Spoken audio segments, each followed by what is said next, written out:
Fed up of floor robes, driven to distraction and drowning with doom boxes? Tired of living in chaos? Welcome to Decluttering Untangled, how to declutter when you're overwhelmed, ADHD or autistic. I'm going to help you uncover the secrets to decluttering no matter what hurdles you face. You'll discover how to declutter, de-stress and transform your world. I'm Heather Tingle, reformed hoarder, neurodivergent declutter queen and your guide through the maze of mess. Let's get untangled.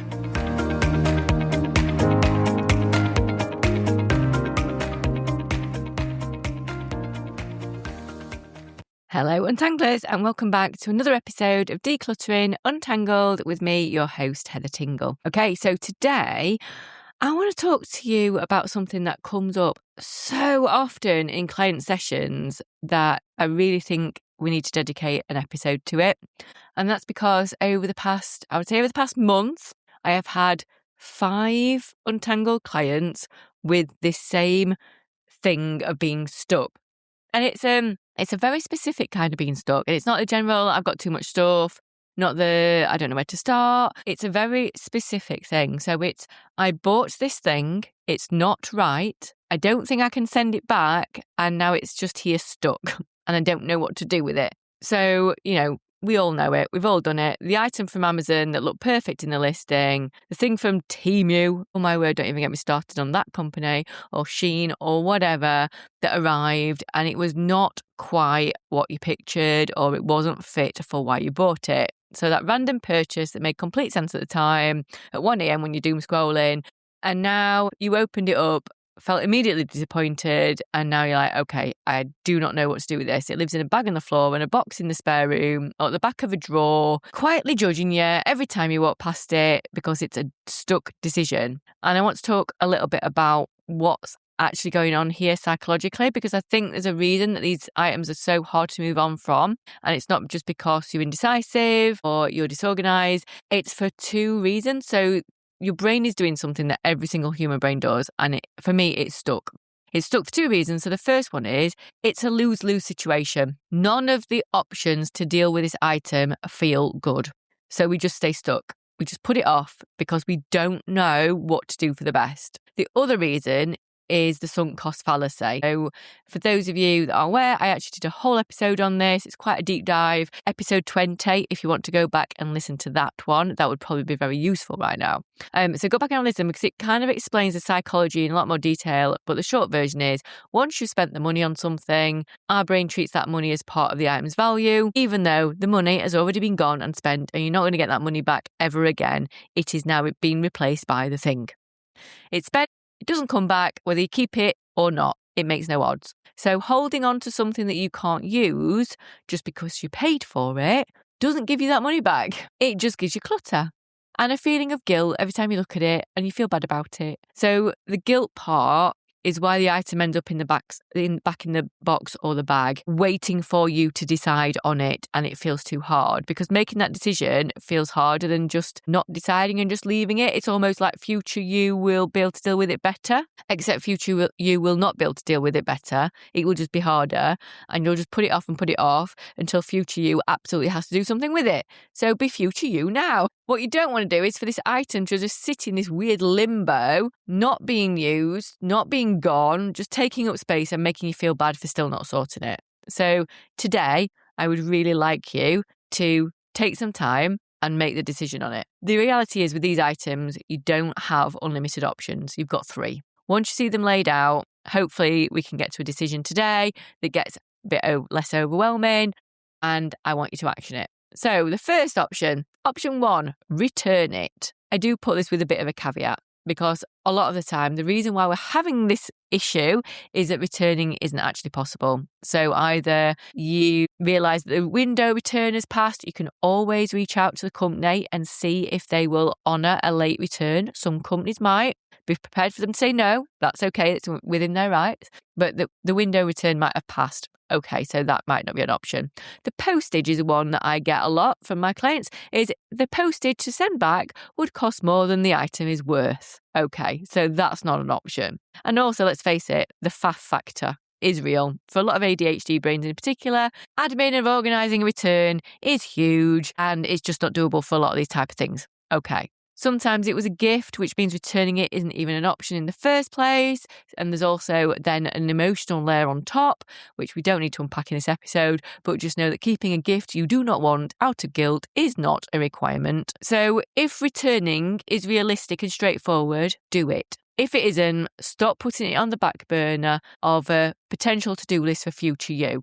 Because sometimes what you need to do is spend 5 minutes looking to see if the return is possible, actually doing that, looking at the dates, maybe requesting a return, whether that's a bag from them or a QR code or whatever, or send them an email to ask, how do you return something?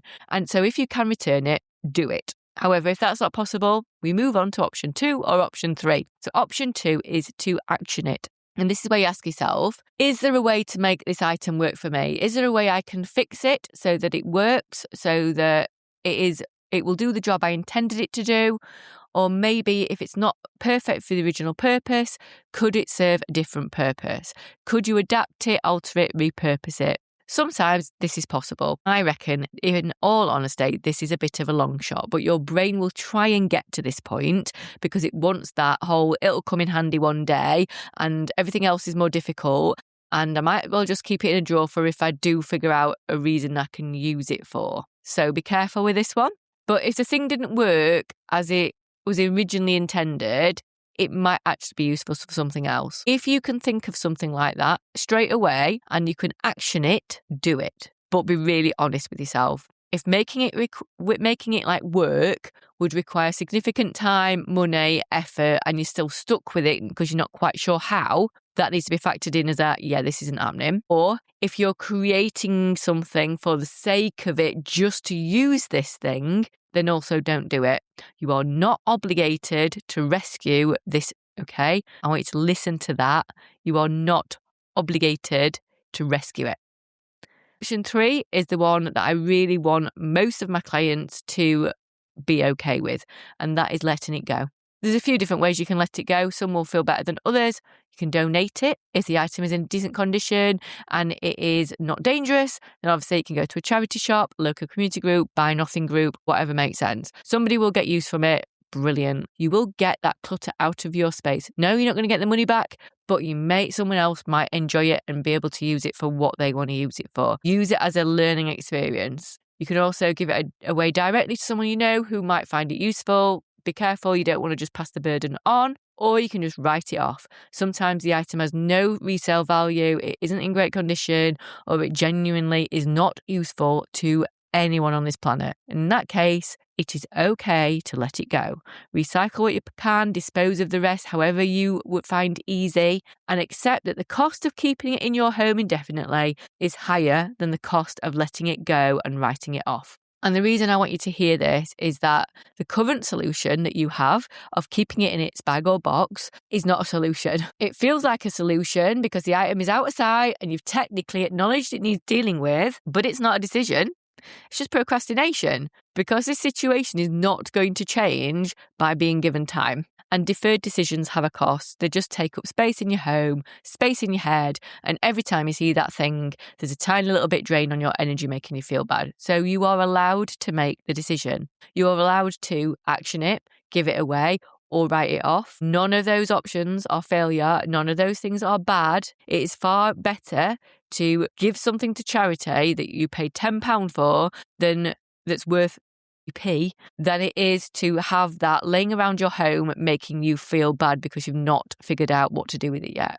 It's far better to lose that money and just go, okay, I'm not going to make that decision again in the future. Because paying for something that didn't work out is a learning curve to be more selective over buying it in the future. And I learned as I decluttered my home that I was really much more selective about what came in, because I didn't want to end up in this situation again. And I only want things in my home that are perfect for what I want them for, that I really, really love or that I adore in some way. If that stuff isn't going to do that, then it's just a thing that happened. It happens to all of us. The best thing you can do now is make a clear decision and move on from it. This decision is never going to get easier, so make a decision as soon as you can. You do get a Heather Says It's Okay, a HSIO. It is okay to let go of something that you paid for. The money's already spent. Your home and your headspace are worth far more than keeping this annoying thing that you are never going to use. So if you've got a pile of these, what I'd love you to do is this week, pick one of them Ask yourself, can I send it back? Can I make it work? Can I let it go? And then act on it. You don't need to tackle everything, but just get that delayed procrastinated decision gone and done. Okay, so that is it for today's episode. If this podcast is helping you, then please do shout about it to anybody and everybody that will listen. If you're in Facebook groups and someone asks about decluttering, send them my way. Tell them about the podcast. Mention it to your friends. Mention it to your family. Mention it to anybody and everybody you can, because I really do want as many people as possible to know all this stuff so they can get untangled. Really want to create a big movement here. So also pop into the Facebook group and tell me what item you've made a decision on. I would really love to know what you ended up with. I mean, we can all have a laugh about it as well, quite frankly. Like, we could do with those giggles of, this is what I thought it was going to be, and this is what actually turned up. We've all seen them. So bring them in, have a giggle, and tell me what you're doing with them. Where are they going? Are they staying and being repurposed? Are they going to charity? What are you going to do with them? So please do keep me updated on that one. So until next time, remember, you're not alone. Be kind to yourself and keep untangling. Thanks for joining me for today's episode of Decluttering Untangled. If you found anything that I've said today helpful, please do me a favour, hit that subscribe button or leave me a review. It's like receiving a virtual high five that keeps me going and lets me know that I'm helping real people out there and I'm making a difference. Please remember, you're not alone in this. I'm building a community of fellow untanglers over on Facebook. Just visit the show notes for the link to my free decluttering community. So until next time, remember, you're not alone, you're not lazy, you can untangle your life.